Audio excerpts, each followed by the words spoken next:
வணக்கம் சொந்தங்களே. நான் உங்கள் சகோதரி ஆர்ஜே விஜி பேசுறேன். இன்னைக்கு நாம பேச போற தலைப்பு அன்பு, பயமறியாது. ஒரு இளந்தாய் தெரு ஓரமா வந்துட்டு இருந்தாங்க. அவங்க வரும்போது ஒரு நாய் பயங்கரமா அவங்கள பார்த்து குறைச்சிச்சு. நடுங்கிட்டாங்க. பயந்து நடுங்கி பக்கத்துல இருக்கிற ஒரு வீட்டுக்குள்ளாடி புகுந்து தன்னை காப்பாத்திக்கிட்டாங்க. கொஞ்ச நாள் கழிச்சு ஒரு அதே தாய் தன் குழந்தையோட தெருவுல வர்றாங்க. அப்போ ஒரு சிங்கம் அவங்க மேல அப்படியே அந்த குழந்தை மேல அப்படியே பாயுது.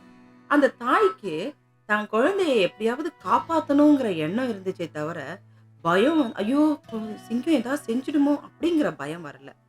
சிங்கத்தோட போராடி, தான் உயிர் போனாலும் பரவாயில்ல அப்படின்னு போராடி, ஜெயிச்சு குழந்தையும் காப்பாத்துறாங்க. இந்த இடத்துல என்னன்னா, தாயோட அந்த அன்பு மேலானது.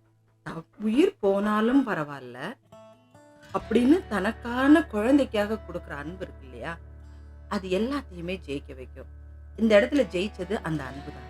அததான் நம்ம சுவாமி விவேகானந்தர் என்ன சொல்றாருன்னா, அன்பு வந்து சுயநலம் உள்ளது. தான் எது மேல அன்பு வைக்கிறோமோ, அது தோத்து போக விடமாட்டோம். அது நம்ம விட்டு போக விடமாட்டோம். அதனால நம்ம முதல்ல நம்ம மேல அன்பு வைக்கணும். நம்ம மேல அன்பு வச்சுட்டோம்னு வச்சுக்கோங்களேன், நம்ம எதையுமே சாதிச்சிடலாம். இது நான் தோத்துட்டேன்.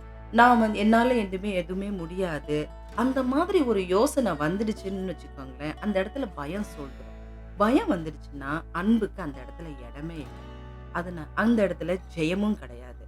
ஆனா, அன்பு இருந்துச்சுன்னா, இதெல்லாம் பார்த்துக்கலாம். இதெல்லாம் என்ன பெரிய விஷயம்? இதுவும் கடந்து போகும். அந்த மாரி சொல்லிட்டு, நம்ம மேல, மேல, மேல, மேல முன்னேறி போய்க்கிட்டே இருப்போம். அதனால சொந்தங்களே, நீங்க உங்களையும் நேசிங்க, பிறரையும் நேசிங்க. வாழ்க்கையில ஜெயிச்சுட்டு, அதனால நெறைய சொந்தங்களையும் ஜெயிச்சு வச்சுக்கோங்க.